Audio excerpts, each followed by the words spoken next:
Saudações a todos, eu sou Arthur Laranjeira Pinto, tenho 12 anos e moro em São Caetano do Sul. Eu vou apresentar a genialidade de Camões, comparando através de epopeias greco-romanas. Para entender a genialidade de Camões, precisamos primeiro entender o seu contexto histórico, que é o do abandono do trovadorismo e o surgimento do classicismo, sejando ele o abandono das cantigas e o surgimento dos sonetos. Os sonetos é uma nova forma de poesia constituída por 2 quartetos e 2 tercetos. Também a volta ao greco-romano, ou seja, padrões antigos homocentristas, e as grandes navegações. Eu vou focar na produção épica de Camões, mas vale lembrar que a produção lírica também é extensa e muito importante. O grande livro de Camões é Os Lusíadas, que é uma narrativa em forma de epopeia que conta a história de Vasco da Gama e assim propicia-se do povo lusitano. Uma epopeia é uma longa narrativa que conta a história de feitos heróicos através de versos, assim como Homero e Virgílio haviam feito com a Ilíada e a Odisseia, e também os Eneadas, no caso de Virgílio. Camões começa o livro fazendo uma dedicatória, que é a preposição. Ele salva os homens ilustres, reis da África e da Ásia e todos nós. Também realça as riquezas portuguesas e desafia as outras epopeias. É tradição, ao escrever uma epopeia, sempre invocar figuras mitológicas que ajudariam o poeta a compor toda a composição do texto. Essas figuras se chamam musas. Neste caso, Camões invoca as Tágides, que são idealizadas por ele como ninfas do rio Tejo, a fim de realçar as riquezas, e segundamente é invocada Calíope, já idealizada por Homero, musa da poesia épica. A narrativa de Os Lusíadas é uma narrativa in media res, que traduzindo significa no meio. Ou seja, ela não começa do começo em si, mas sim do meio. Ela começa com a chegada à África da embarcação de Vasco da Gama, que vai chegar às Índias, especificamente em Calcutá. Também é o ataque do Mouro, que o Mouro é o termo utilizado naquela época para pessoas islâmicas e árabes em geral. Também é a recepção do rei africano.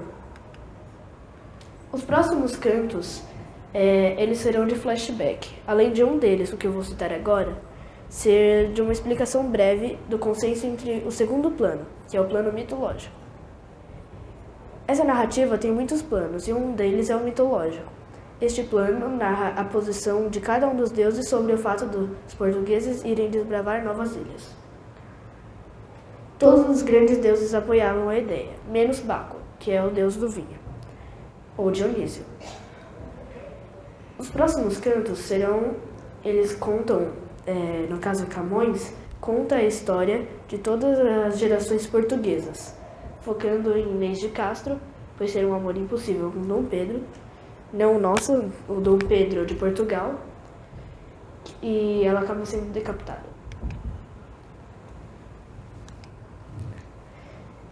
No meio, quando se decide que vai fazer essas navegações, há o velho do Rastelo. É uma pessoa que vai contra todos os princípios portugueses e acha que é uma perda de tempo. Como eu vou comparar muitos aspectos com epopeias greco-romanas, eu posso comparar o velho do Rastelo com Cassandra, uma profetisa que prevê o fim da cidade de Troia na Ilíada. Chegamos ao mar, e a história continua. Eles passam por várias ilhas e acontecem muitos feitos. Um deles pode-se citar os fogos de Salem. São como grandes fogos em formato de raios e também muitas trombas d'água. Mas o episódio mais notável durante a travessia oceânica é o do gigante Adamastor, figura mitológica que foi transformada assim por Tétis, um personagem importante da mitologia grega. Ele é a personificação também do bordador, ou seja, o cabo da Boa Esperança, região do sul da África, onde os navegadores portugueses tinham mais dificuldade de passar. Chegamos ao quinto canto, e assim e Camões interrompe a narrativa para uma reflexão. A reflexão é a importância da poesia na nossa sociedade. Muitas vezes a poesia é subestimada sob outros tipos de narrativa, em sociedades como a nossa, por exemplo. E Camões já vivenciava isso na época dele. Ele também cita que grandes comandantes, como por exemplo Alexandre o Grande, só foram grandes pois sabiam fazer boa poesia. Neste momento, eles chegam a uma ilha determinada que não há nome. Então, eles ganham um piloto experiente que conseguiria chegar a Calcutá, já que o caminho estava muito difícil e entorpecedor. Este piloto existiu de verdade e ele se chamava Muamba Sadi. Neste momento, Baco, que estava enfurecido por tudo que os portugueses fizeram e atravessaram, foi pedir ajuda a Poseidon, neste caso, Netuno. Ele convocou todos os seres marinhos a fazerem grandes ondas, mas Tétis invocou suas nereidas, o que seriam ninfas, a seduzirem os ventos e pararem as ondas. Finalmente chegamos à ilha de Calcutá, e todos foram muito bem recebidos pelo Samorim. O Samorim é o chefe da ilha. Ele apresentou, Camões apresenta ao leitor toda a história portuguesa, mais uma vez focando em símbolos, mas de uma maneira inusitada. Apresenta através dos quadros dos aposentos reais da navegação. Também é apresentado o Catual, a figura do Catual sendo o primeiro-ministro. E ele fica impressionado de maneira negativa com os portugueses, não por não terem riquezas, mas sim pelo oposto. Ele vai tentar pegar todas as riquezas. Nesse meio tempo, ele prende Vasco da Gama, mas depois ele consegue sair. Este momento é o grande ápice e o auge da narrativa, onde Camões vai apresentar de forma divina qual era a visão do mundo dessa época, que era a mesma proposta por Dante Alighieri na Divina Comédia.